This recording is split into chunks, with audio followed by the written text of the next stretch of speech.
Ladies and gentlemen, there's been so much going on in the Arsenal world of late that, we had to do a Gunslinger show on all the crazy activity, all of the incomings, and it's mind-blowing. If you were to say we weren't happy, then you'd be lying. This is the Armory TV, and this is the Gunslinger show where we talk about all of the great things that are going on right now.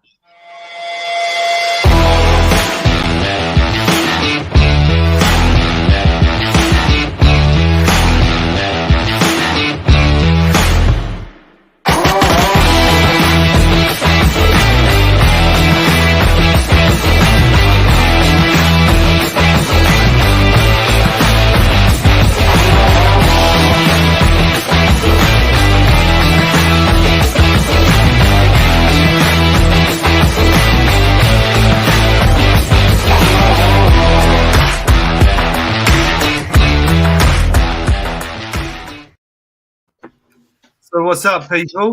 Obviously, I'm not really a regular on the show.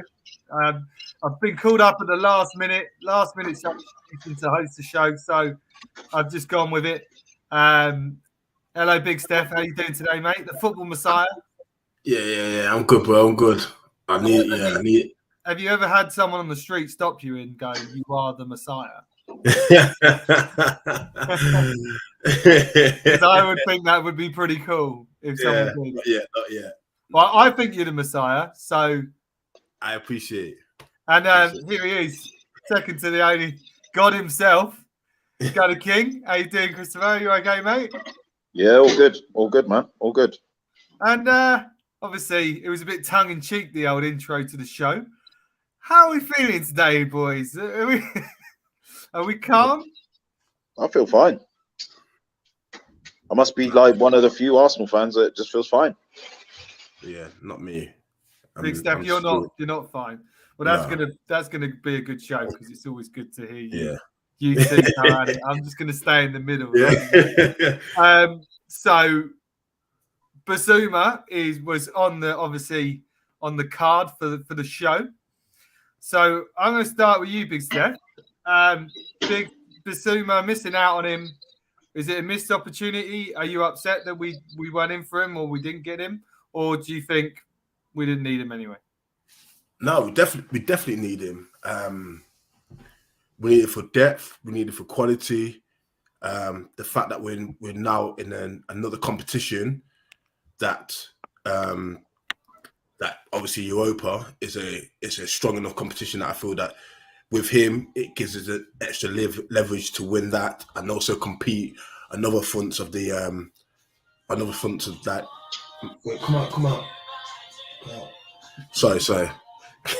On other fronts of domestic competitions, and I just feel like it's just the price. It's the price. It's who it's gone to.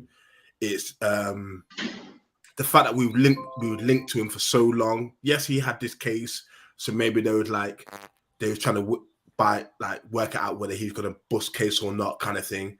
But the fact that Spurs have done just do the thing. 25 mil. It's not even hampering what we need to do. Do you know what I mean? Maybe they're thinking, because like Lucas Torreira could possibly come back.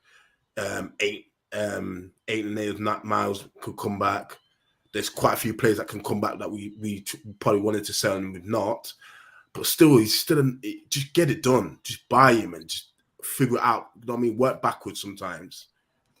I haven't had a chance to look at your Twitter, but did you put out any angry tweets about it? Because it did seem. No. I try not to fall in that. Very cool. Cool. I like that. So, Gunner King, what's your take on all this, Bissouma? Bissouma's always a player I wanted. I'm not going to sit here and say that I didn't want him. I've always wanted him. I think he's twerked for us. Since I can remember. I think last season we had a great opportunity, but Brighton wanted a lot of money. I think looking at what he brings to the table and looking at Partey's injury record in the last 2 seasons and looking back at what I think cost us, I think more than anything was injuries. And not just injuries, the timing the specific timing of injuries. You know, I think our season went to pot when we came back from the international break, when Partey and Tierney were injured. Partey was in the form of his life. A lot of people have short-term memories, but he was literally in the form of his life, you know, up until that point. I think like before then, like the third most amount of completed dribbles in the whole of Europe, winning tackles everywhere, you know, being converted to more of a 6 role, with Odegaard playing more as an 8 instead of a 10 with Xhaka next to him, definitely balanced our midfield a lot better. We were seeing results from that. So for me, we need a midfielder who can give us 38 games, or in the event Partey can't, can step in and do his job. And Bissouma more than fits that bill. However, we have to look at the bigger picture. And I feel like I'm not picking on Steph here or the football messiah, or not picking on anyone per se. We have to look at the bigger picture. And I feel a lot of Arsenal fans are not doing this. I'm going to mention 2 names, Aubameyang and Guendouzi. And I'm going to mention a 2-year period where both of them were booted from our squad as a result of ill discipline. Now, I'm not going to delve into the nature of Bissouma's ill discipline, and it's somewhat different what he's facing investigation for. I don't want to. You can fill the gaps in, right?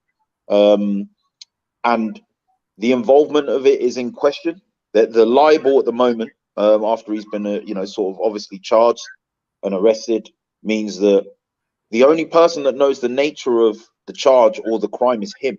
And it's up to him to disclose that to whoever. So the process would be that the legal team of Tottenham would ask him to disclose that information, which he would. But his lawyers are acting in his interests, not Tottenham Hotspur's, not Arsenal's, not Man City's, not Liverpool's, whoever is buying him.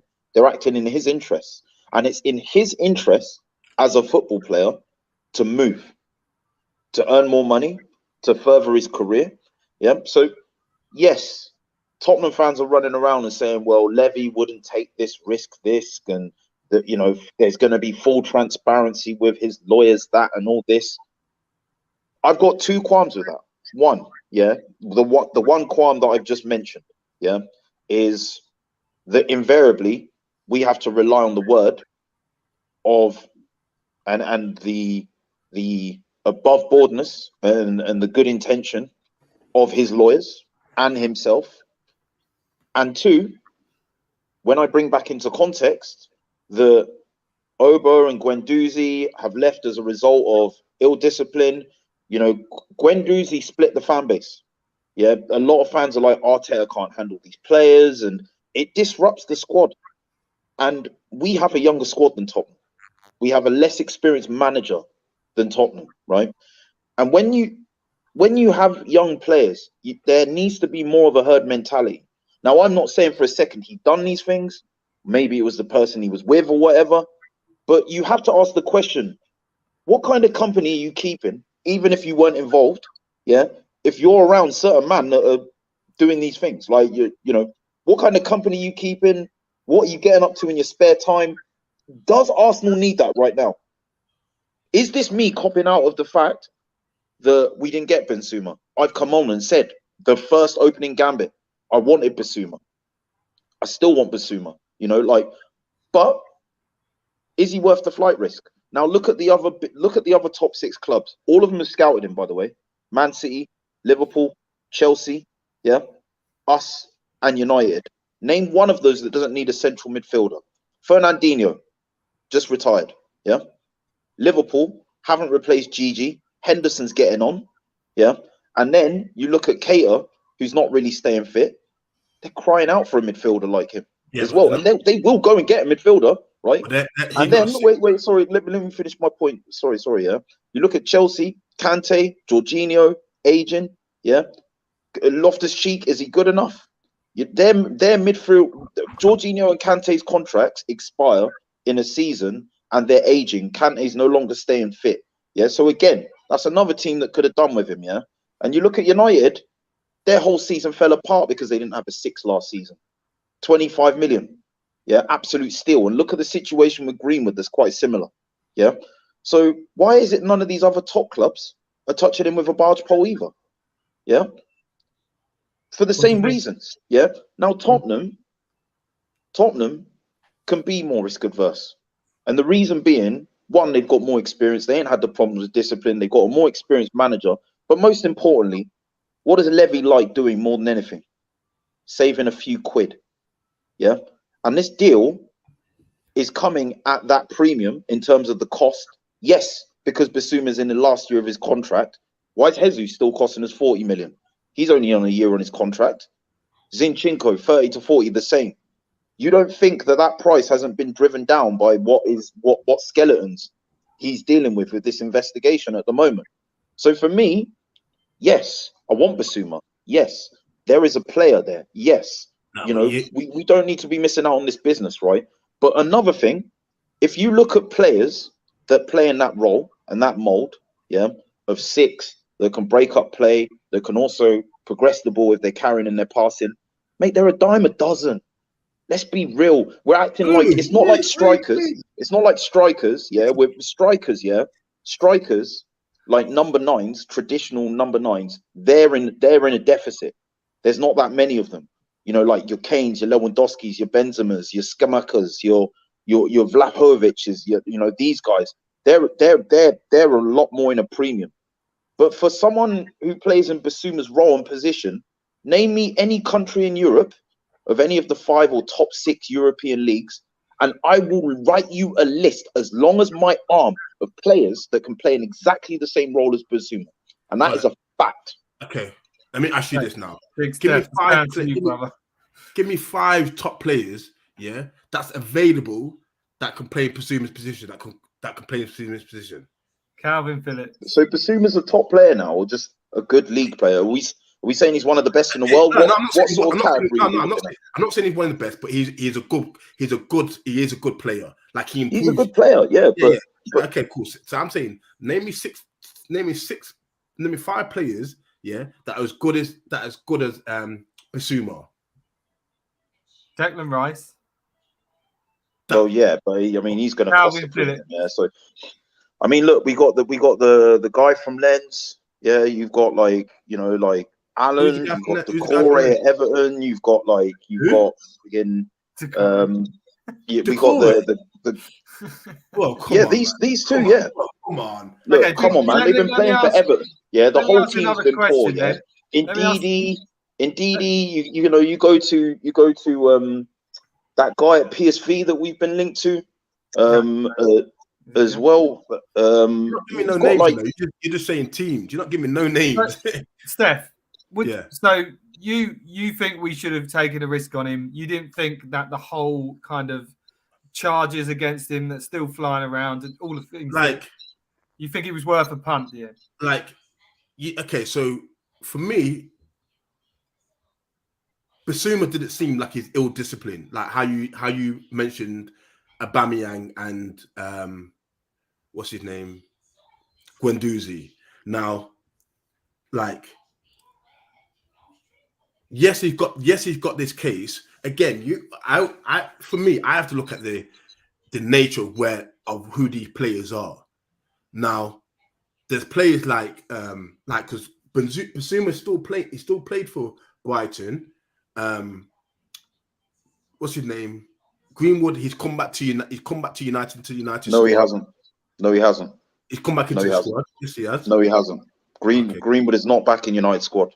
Okay, cool. Wise one is in the chat now. He's my friend. He's a United fan, and he'll confirm this. He is not anywhere near United squad. Okay, cool. All right, cool. He's not. And then you got players like what's his name? What's that guy's name for Everton? What's his name? Sigurdsson. Yeah. What you mean? The guy they released? Exactly. Yeah, they released him. Exactly. So they released him. Yeah. No, that's my point. There's 2 different sections. One's got released. One's still playing. Do you get what I'm saying? So it's like one's still playing and one's got signed for Spurs. So yes, you could say all these teams don't need him, but Bissouma going to. There isn't a top 6 club that doesn't need a 6 right now. There isn't one, and they all scouted him. As I said, Every single one of them. Maybe it did. But again, every single one of them did. Yeah, maybe they did. But again, Bissouma going to Liverpool is different. I don't think he dislodges Fabinho. So no, but he's infinitely younger than Milner, who has signed a 1-year contract extension. Yeah, and fair enough. Yeah. And he's less injury prone than Keita, and he's better than Keita. Cool. He's better than Keita. I don't care what anyone Liverpool fans say. All right, fair enough. Yeah, but what I'm saying is, we needed more than all them. Not Man City won the league. Yeah, Liverpool got to within 1 point in the league, got to the Champions League, got to 4 cups with the same squad without Bissouma. So they're not really in dire straight with them. Manchester United, yes. Arsenal, yes. Liverpool, Spurs, literally are now bumping up, bolstering their squad to compete on all fronts because they don't want to die off, and also they're trying to back Conte as much as possible. So I would say, what you call it? Arsenal, Spurs, and Man United are the teams. I'd still say Liverpool. Sorry, because I'm going to interject there. Liverpool play with a midfield 3. Yeah, they play with a midfield 3, yes, but they don't play with a 10. They play with a midfield 3, but they don't play. They won't play. Come here. They don't come here. They don't play through. They don't play through the midfield. The midfield is just there to break up the ball and win the ball, but they don't play through the midfield. Thiago tries a little bit, but they don't play. They play through the wing back, the fullbacks, and the wide forwards. Thiago's literally a deep line playmaker. Yeah, I know he is, and that you can see that. So they don't progress the ball through midfield through Thiago as well. That's what you're saying. Thiago, they try and implement Thiago, but Liverpool's core, as in how they play, is not through the midfield.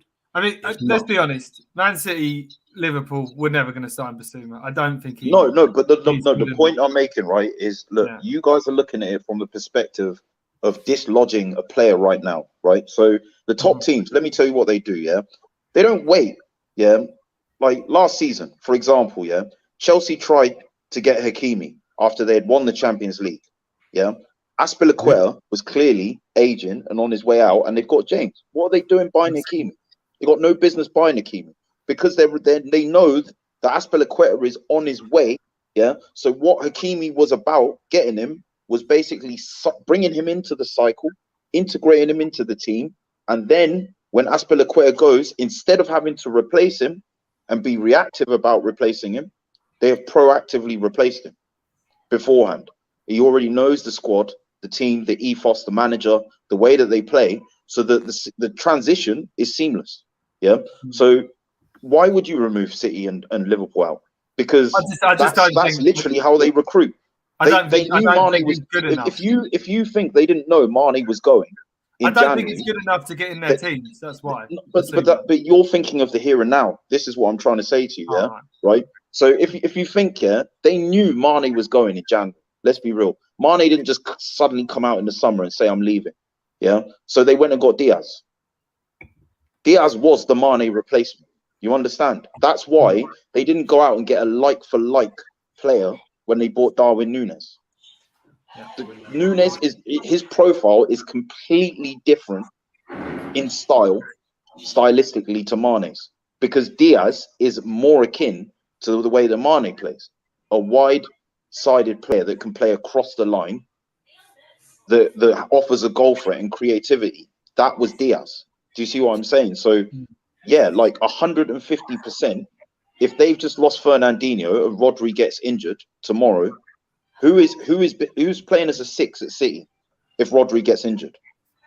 But squads win trophies, not at first 11s. Yeah. Our top 4 challenge fell apart because we didn't have the squad, but our first 11 was good enough to get top 4.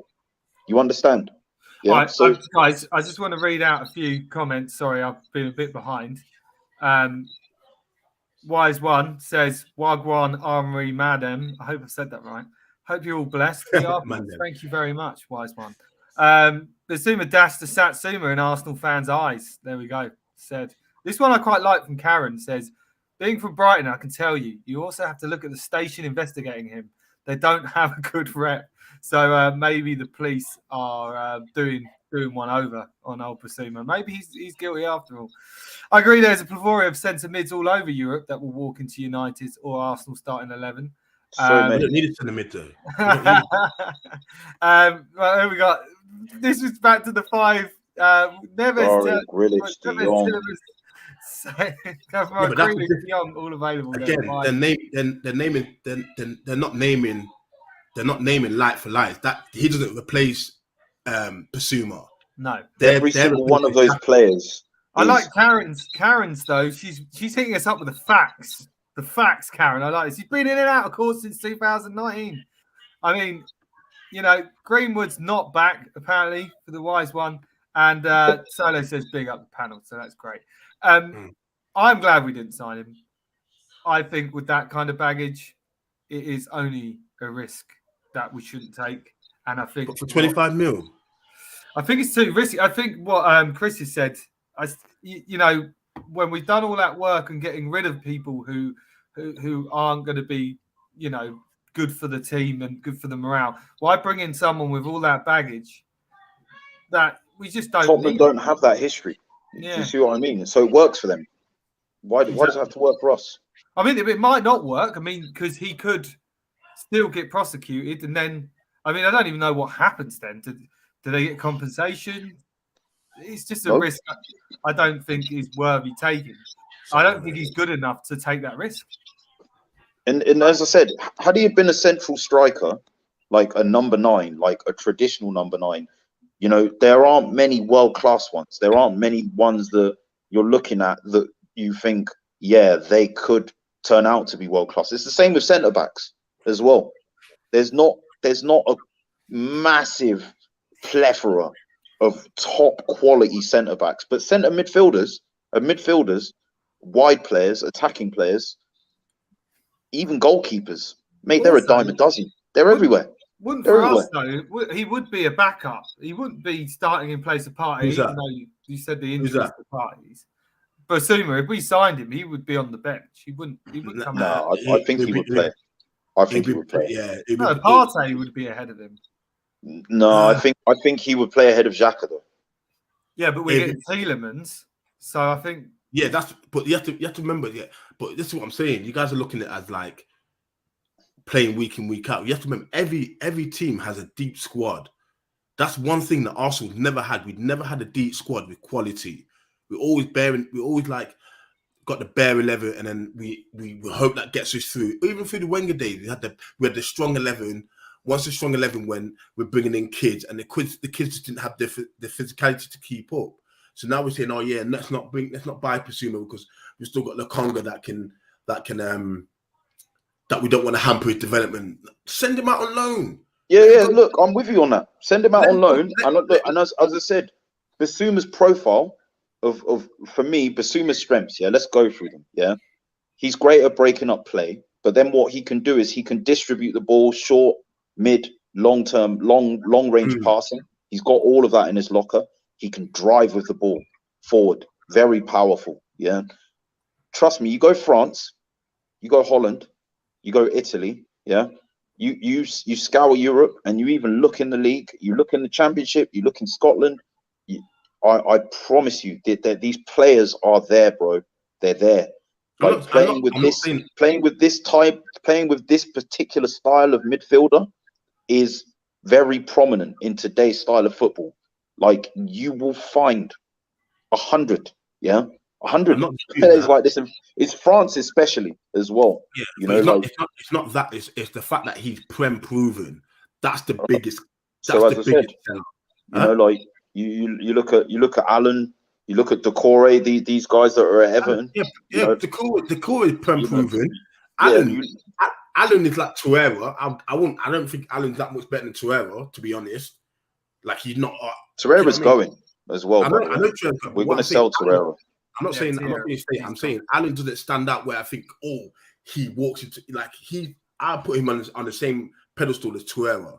He doesn't look like he's that much better Torreira or that much worse. Douglas Luiz at Aston Villa, we were linked to as well. There's trust me. Like I'm gonna. You know what I'll do? I'll put together some dossiers. Yeah, like some player profiles. I'll put them in the group. I'll make TikToks out of them, whatever. Yeah, there's trust me, there are so many. There are so many. No, I'm saying. I even watched it because I got my friend that was talking about it. I watched who when Arsenal played Brighton. I think it was away or at home. I can't remember which one. And Bissouma just bodied our midfield. Like they couldn't get close to him. Like that's what I'm looking for. Okay, so do you think then now he's signed for Tottenham? Then do you think he's going to be a success at Tottenham? You know what? It's not so much that I think he'll be a success or a failure. It's more to the fact that here's my gripe. Like we didn't sign no one in January. Yeah, our season fell apart. So I'm thinking, cool. We didn't sign no one in January. We should have signings already in place to be ready to come in July. That's how it should have been. Like I'm hearing that Jesus and Jesus ain't coming. Jesus ain't coming. That's apparently a done deal. Apparently, it's happening, man. It's been happening. Apparently, they've been talking about it since. You know what just happened there? What just happened there? We got to the bottom of what the real issue is. Yeah, you're not looking at this situation on its face value. What you are doing is you are drawing in the context of, and I'm not saying it's wrong, by the way, because I'm doing the same. We should have strengthened in January. The team that strengthened in January got top 4. Yeah. I resonate with that. And I get all of that. Yeah. But what we can't keep doing and what the trap we fall into as Arsenal fans, yeah, is we highlight the past all the time with these present day situations. Yeah. Like, it's like, we didn't sign in January, so we should have these targets lined up. Why haven't we done this now? And then we let Bissouma slip through our fingers, but we're not thinking about Bissouma and all of these things that I've just mentioned. We're thinking of January. Okay. Yeah. Do you know what I'm saying? Like, but we're not thinking this guy's under investigation. We've had problems in our squad with discipline. Why do we want to bring that in again? But we're not thinking. We're losing our heads, man. Okay, forget Bissouma. Where's Tielemans? Tielemans been signed? Okay, so Tielemans is on international duty. Nah, come on, bro, man. Don't give me. Come on. What do you mean, come on? We know this. This is the thing again. You're not. Bro, come on. Players get all right. So look at Chelsea. Yeah. Look at Man United. Yeah. Go to all of the other top 5 European leagues. No. Stop, Steph. Stop. Okay. Breathe. Yeah. Musa. Yeah. Look at Man United. Look at Chelsea. Yeah. Look at the other top 5 European leagues, and go through the transfers that have been completed. I can count them on one hand, dude. That's irrelevant. How is that irrelevant? Because what you are seeing is clearly that obviously players being on international duty is affecting your ability to do certain aspects of the negotiation process. That, bro. Right? That's clear. I'm saying we've been scouting and we've been talking to his representatives before the season ended. Exactly as you just said, we should be. We've been speaking to him for ages. Exactly. What's left to talk about? Tell me. So what's left to talk about was, first of all, he was waiting to see where we finished. Yeah. So the deal that he would have got, yeah, in terms of like your sort of, are they going to be playing in the top 4? Are they going to be playing in Europa League? If you are a player's agent, yeah, you are going to say, wait, don't commit to anything, yeah, until the end of the season to see where they finish, yeah, because then accordingly, that's going to affect the deal. Why am I going to commit 3, 4, 5, 6 years, yeah, when they didn't get Champions League? And why am I going to agree to, say, 10 million a year when they didn't get Champions League? Because then Arsenal were going to be like, well, we need the player even more now, given that we missed out on Champions League. So that player is going to feel like he left money on the table. So as your agent, you were going to be advised to wait until the season ended. And then as soon as the season ended, he's got to link up with Belgium. And then the manager of Belgium is going to be like, what are you doing? Oh, I'm just on the blower, mate. I just got to sort out my future. I've just got to, like, my agent's calling me. Wait. No. You're meant to be training. Yeah. You're meant to be training. You're meant to be preparing yourself, yeah, for these games, for your country. Yeah. And you're out here trying to arrange your future. Now, there are leeways that are made, yeah, when you're negotiating, when it's a World Cup or a European Championship, when it's like 4 or 5 weeks. into a summer that's going to eat into. But this is a week and a half of their life to dedicate to playing for their country. And after that, guess what? The whole of the summer's left, bro. Yeah. Now, obviously, in the background, the agent's going to be doing things with the team and relaying and communicating to the player. But invariably, that's not going to be the same as the player being on holiday or not being on international duty, and therefore being able to, like, not training or anything, to be able to drop at the pin what they're doing to sort out the particulars of a transfer move. So let me ask you, so do you trust in this transfer window now, this summer transfer window, obviously, because we need like 5 or 6 players, yeah? Do you trust Edu to get the players that we need? If last season, right? If last season was anything to go by, like this is what I talk about with the short-term memory, yeah, of our fan base, yeah. What were we doing last season, this summer, around this time? Scrambling around like blue-ass butterflies, yeah. Oh my God, what's happening? What's happening? September the 1st, even when the window closed, we're like, oh my God, we got these dead players. We're not even going to finish in the top half. Guess what? They got the players. The players did well. Yes, we missed out on top 4 by a margin of 2 points. Yeah, and yes, we shouldn't have missed out on top 4 given the position that we were in. That's my point. That's my point. But quite frankly, we had 5 or 6 players to get last summer, and we got them. And for the most part, they were good. Where's this short-term memory loss gone? Where's it come from?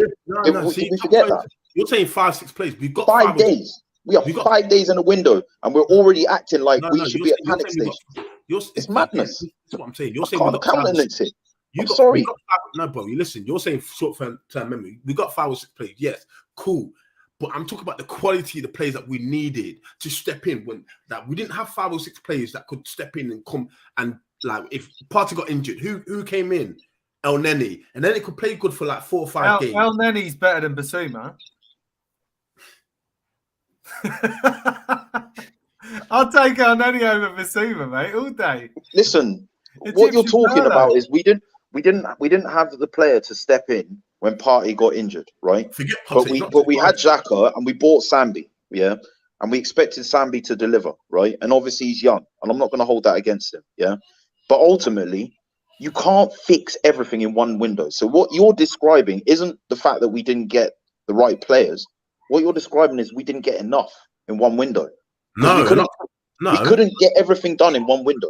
I'm talking about the right players. I'm talking about like Lokonga. Yes, he's a good player to assign, but he can't, like, okay, you look at all Everton. You look at Everton, Liverpool, Man City, Chelsea. Everyone has a youth player that's not their main player. Now Lokonga, Lokonga should have been used like what's that guy's name from Liverpool, Elliott, or them type of players where like he can play games when in that, like, and come in as a cameo performances and this and that. Like, he shouldn't be relied upon. When we relied upon him, he buckled. He got scapegoated, and do you know what I mean? The same with Tavares. Like, that could be what's his name? That guy, Arteta's mismanagement of him. So I would concede on that point.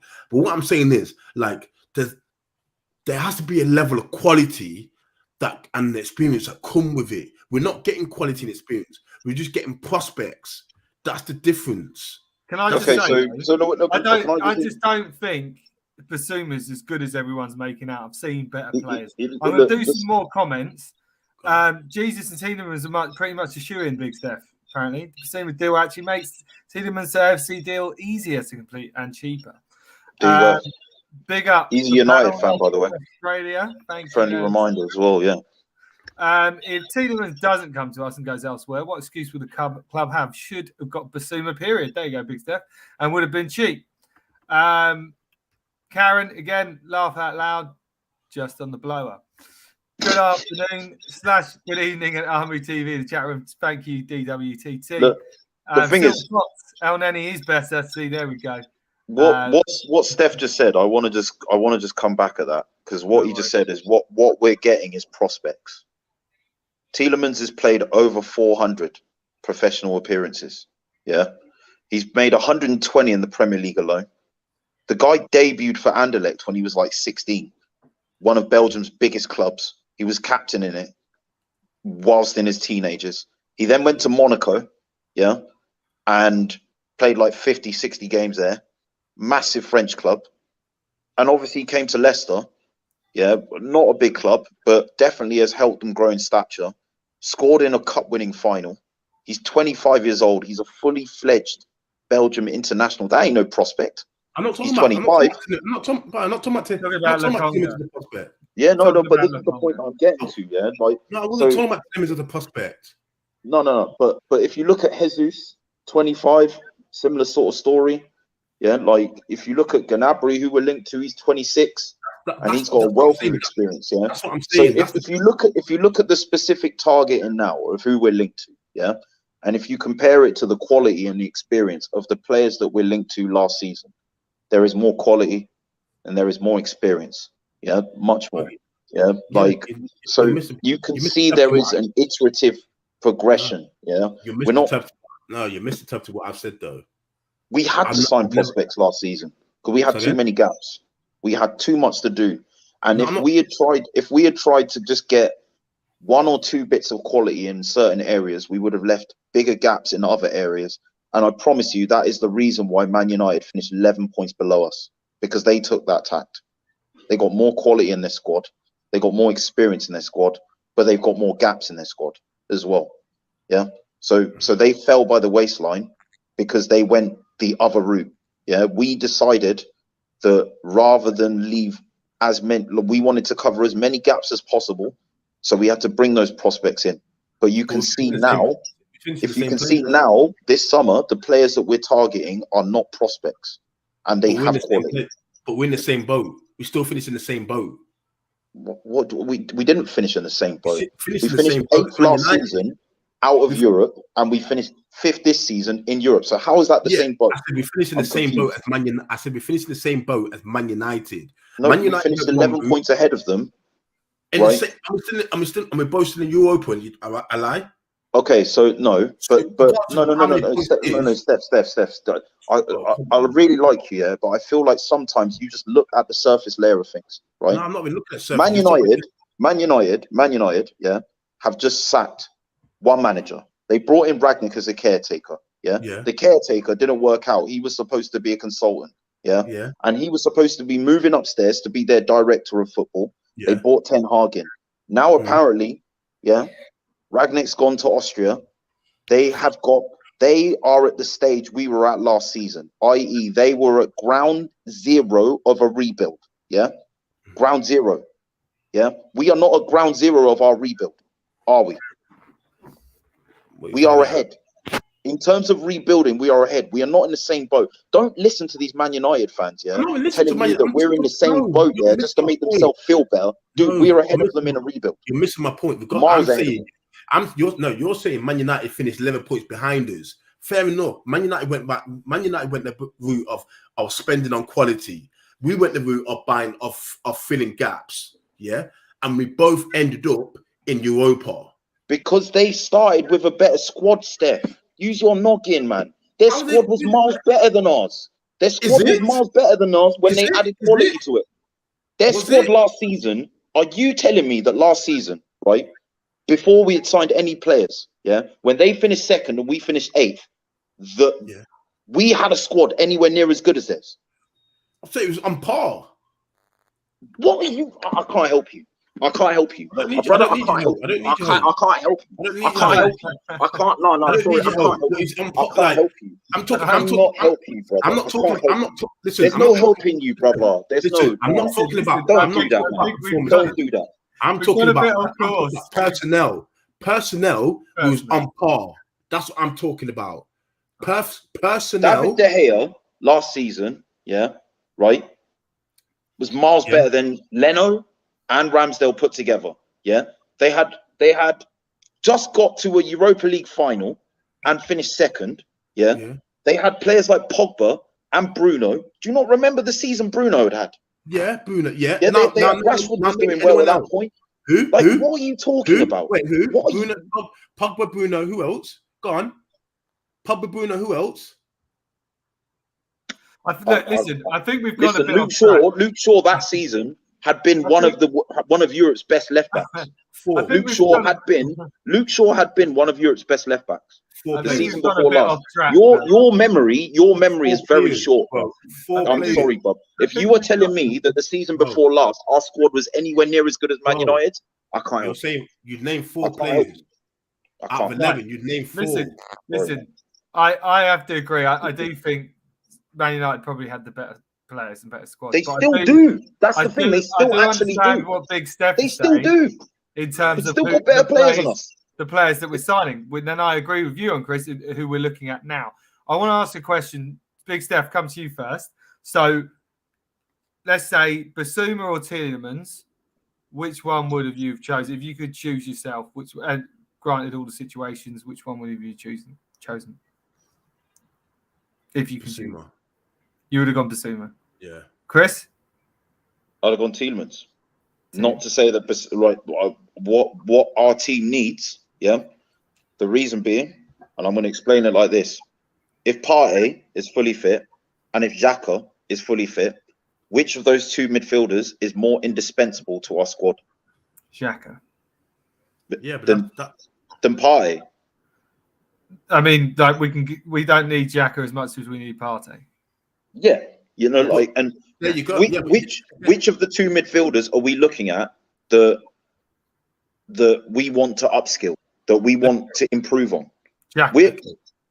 Partey doesn't stay fit enough. Yeah. So how can you? That's what I'm saying. Why are you going Tielemans then? That don't make sense to me. So as I'm saying, right. When you look at our play in central midfield, let me tell you what's missing when Partey's fit. It's creativity and a goal threat from central midfield. Yeah. I'm saying if all these are on if. No. Right. So if you look at the system that we want to play, it is a 4-3-3 mostly with a 6 and 2 8s, one slightly more advanced than the other. Yeah. So like kind of like a triangle like that of sorts. Yeah. Right. So for me, I feel like Tielemans is a significant upgrade on Xhaka. Like not in terms of like for likeness. What I'm talking about is he is someone that is going to help us progress the ball more frequently, better, get it into the box.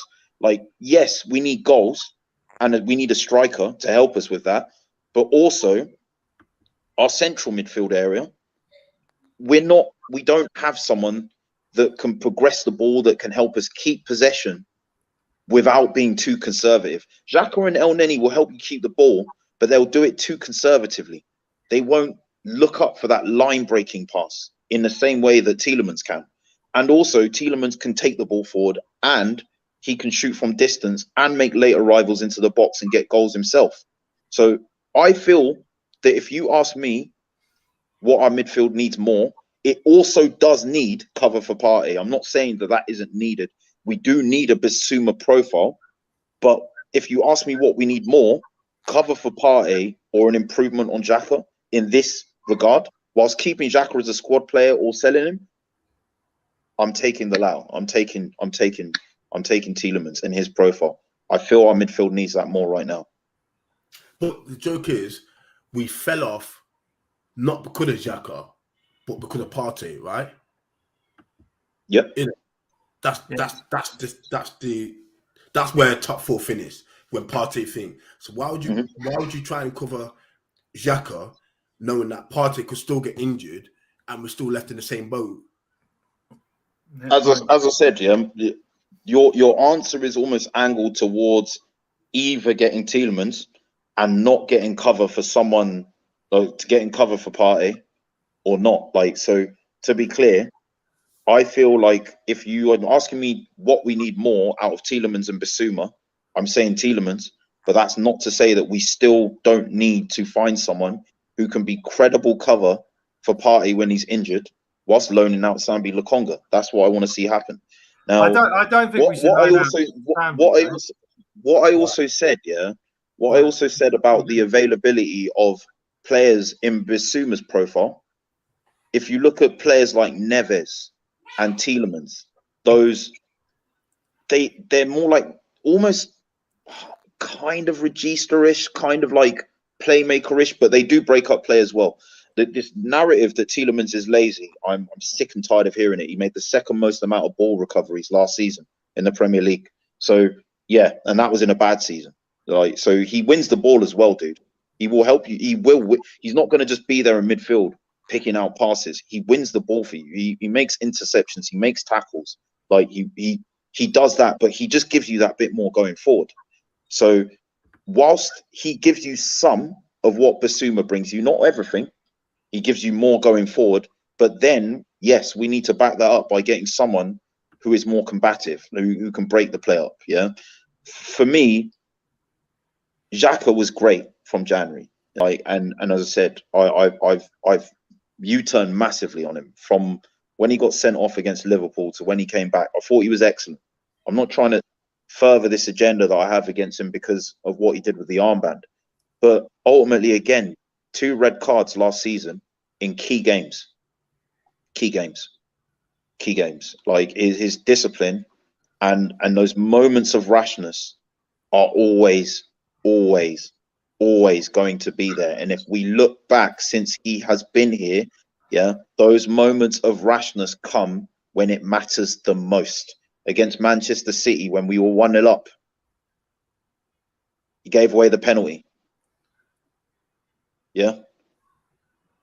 Against Manchester City, the first game, where all right, the game might have been out of sight at 2 or 3-0. He gets a red card. Against Liverpool, yeah, okay, we defended and we saw out the game, and it was 0-0 at Anfield. But let's be real, we looked like we were doing all right. We were carrying ourselves all right up until that point. We were offering a threat in Anfield. And the moment he got sent off, that was it. The best we could hope to do was hold on for 90 minutes. Yeah. And then he was missing for the next game. It sets the tone, man. Like we can't ignore this. As good as improved as he has been, now's the time, man. Now's the time. Like, we need to, for me, I feel like Partey's issue is availability based on fitness. Xhaka's issue is availability based on staying on the pitch from not losing his head. We've got a few comments on Xhaka. It's saying El Jefe says Xhaka worries me more because he's the team leader. All Tavares has to do is bring Arteta an apple and he'll be okay. Laugh out loud. Partey deserves a partner at his level. So drop off isn't Partey to Xhaka, who's his most experienced, but Partey to a proper partner. I think he says he means Tielemans when talking about Xhaka. I mean, can't you, though, if Partey's not fit, play Xhaka in the Partey role and then play Tielemans in the same role where you would play Xhaka? Xhaka last man. Nah. Is it? I think Lukonga's going to be better than Bissouma in a year's time anyway. So I think loan him out. I think for me, like Tielemans, Xhaka and Odegaard, with the midfield being flatter, with Odegaard operating a bit deeper, could it work? Tielemans and Odegaard would have to be the guys that are kind of engage in the press, the doing a lot of the running around. I feel that would only work though if our front 3 are certified. I mean, we tried it before with Odegaard, and it was yeah. So if Odegaard's going to drop deeper, then our front 3 need to be a lot more prolific, creative amongst themselves, and make things happen amongst the trio. It can't really. Yes, the midfield can try and help, but we need them to be a lot more prolific and. Is it always going to be the same though? That it's just hard to say, isn't it? Because is it always going to be you're going to have that Partey role, which, if you're looking at it, Xhaka, El Neni, and Sambi could slot in there, but they're never going to be as good as Partey because they don't have that skill level to go around players and top it off first time. Would Tielemans and Odegaard as a balance be better to bring out more out of Sambi? It's another What? question worth asking. Wait. So what? So what? Because Tielemans is more mobile. Tielemans is more mobile than Xhaka, right? So would that help to enable Sambi? That's another question. Maybe that's what the coaches are looking at. So them three, what? Sambi, Tielemans, and Odegaard. Yeah. Bro. With Sambi as the 6, yeah. Tielemans is the deeper lying 8. Odegaard is a slightly more advanced 8, yeah. Sambi gets stage fright, man. Maybe that's what they're thinking. I'm just, but I think Tielemans is far more mobile than Xhaka. He's far more mobile. No, he is 100%. There is a less mobile player than Xhaka. Like he's a lot. Xhaka cannot play in front of our back line like Partey. It scares me. Tielemans is definitely tidier in the tackle as well. His tackling goes overlooked. The man can tackle. Now look, someone said we've got no physicality in midfield. Arsenal, I grew up with, everyone was scared of that in midfield. Look, and I guess we did have physicality until Partey got injured, and then after that.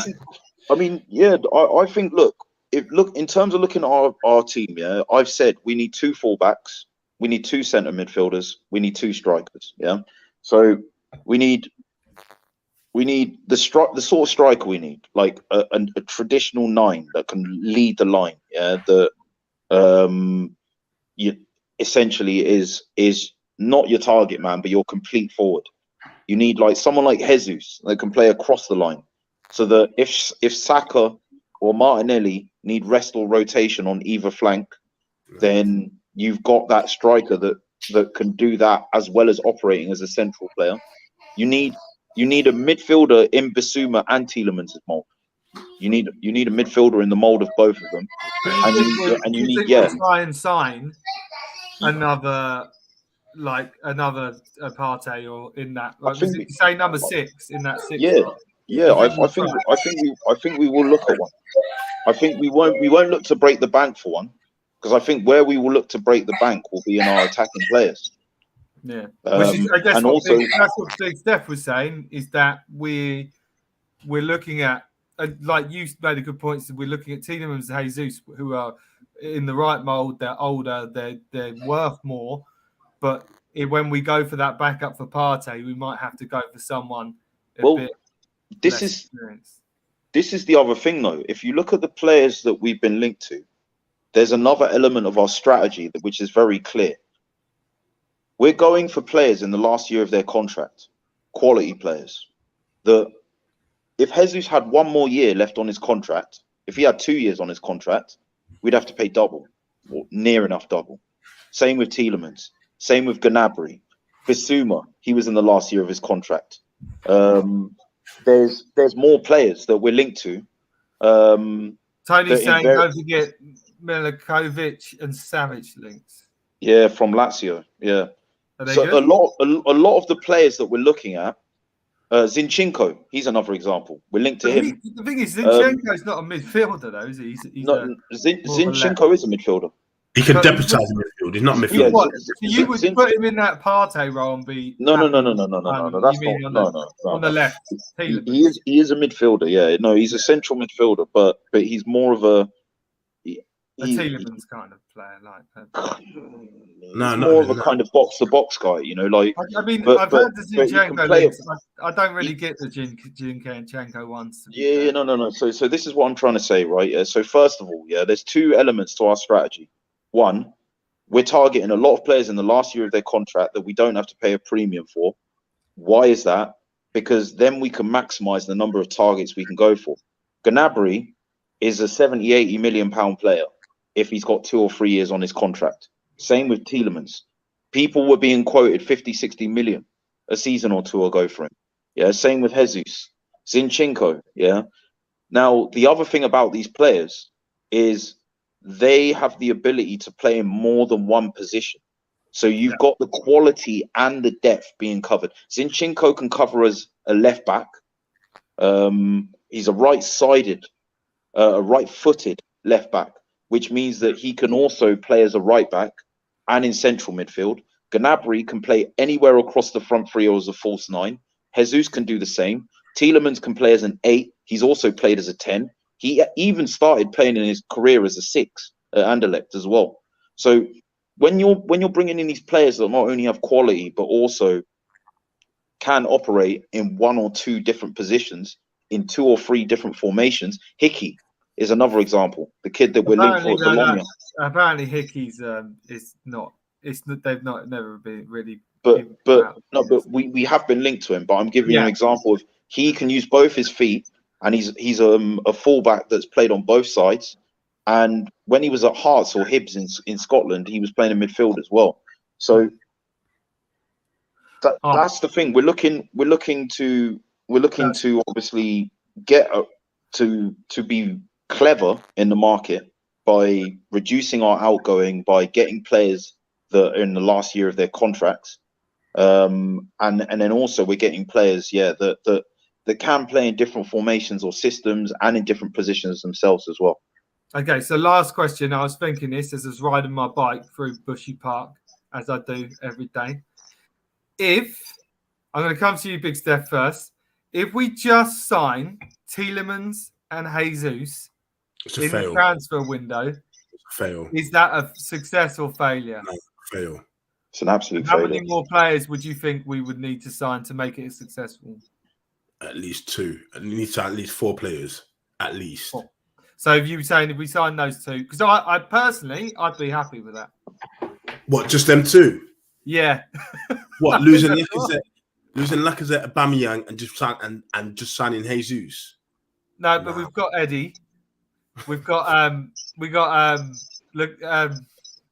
matey boy coming back from France, Saliba.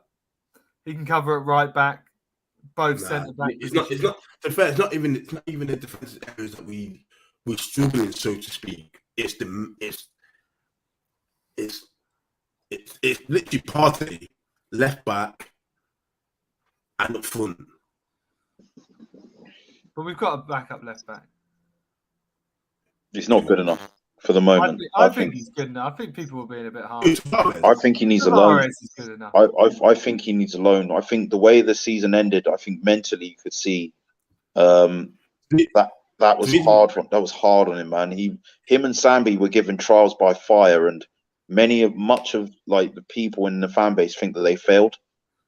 They're not going to have that confidence. I think they need to. I think both of them need to go away, even if it's for half a season. You know, the reason why I think Tavares it'd be too. I think it's too much because Tierney, personally, would be out for too much of the season. Because of that, Tavares be required a lot more of the season. So he's not so much backup, if that makes sense. I think people have been a bit harsh on Tavares. No. Look, I don't doubt his quality. He has the quality, but you can have the quality and not be ready. And I think for what he experienced last season, I think the better way to manage him, because Arteta was pulling him in some games before half time. Do you know what I mean? Pulling him at half time. His confidence is on the floor right now, man. It's shot to bits. And sometimes you can have all the talent and the ability and the quality, but if you don't have the confidence, I mean, I think Marcus Rashford is one of the best examples in the Premier League of a player at the moment. I rate this guy so highly, not just because he feeds the kids and all this. That guy is a good player. He's a good player, but his confidence is shot to bits.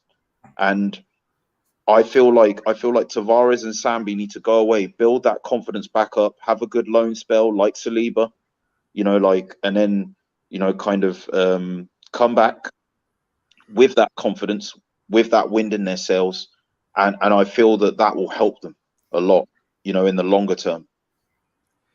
All right. Well, boys, any parting comments? We've come to the end of the show. I don't think we're any closer to deciding the Bissouma subject, but it was a good old debate. That's how we debate.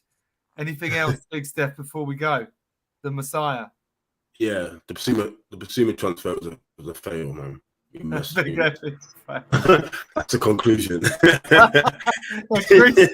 Crucial conclusion. I'm going to say process. I'm not. I don't want to use those words, but obviously, I just feel like This isn't just directed. This isn't directed at the Messiah. This is directed at everyone, because I've been on Egal's show. I've been, on my TikTok as well, speaking to people, and like we are frustrated because we didn't get fourth, given the position that we're in. But we can't allow that to enable short-term memory loss, man. None of us thought the players that we signed last season were any good. And we've mentioned maybe Tavares and Sambi might not quite be ready, but I don't think any of us are saying that they're not good players. The other four undeniably have taken us forward. Yeah, so we need to just hold on to that. And we need to remember when Edu was on holiday, getting pictured, smoking his cigars and all that jazz, the whole of football Arsenal Twitter was erupting. Like, what is this man doing? And you know what? He pulled it off. I wanted him out. I wanted Kroenke out. I wanted Arteta out. I wanted everyone in the kitchen bloody sink out after we finished 8th. Yeah, we're in a better place, and it is as a result of them getting done what needed to be. There was more they could have done, but they didn't have the budget and the means. And also, when you bring in too many players at once, you can't integrate them all at the same time. It comes at a detriment. That's why Wenger never often made a flurry of signings in one window. You kind of have to bed some in, then bed some more in. Like that process needs to be incremental. So look, they earn a little credit in the bank, man. What I mean? Like I agree. I'm not worried. And hey, guess what I did yesterday? I paid for my season ticket. It's paid. It's done. Can't wait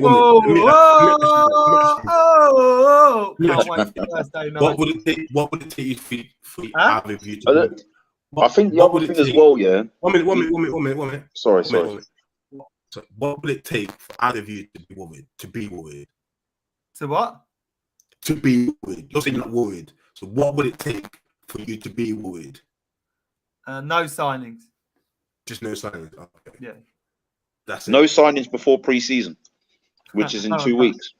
All right, we'll do another show in 2 weeks. Don't worry. Yeah. Because the more I want as many of these signings done by the time pre-season's taking place as possible.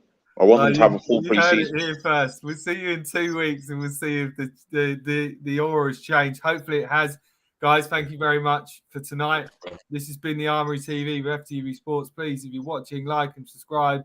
Don't worry, trust the process. Merci, Arsene. We're going in the right direction. And namaste, peace and love, everyone. And hopefully next time we come back, we'll have some signings. Have a lovely night. And from everyone from the Armory TV. Nice.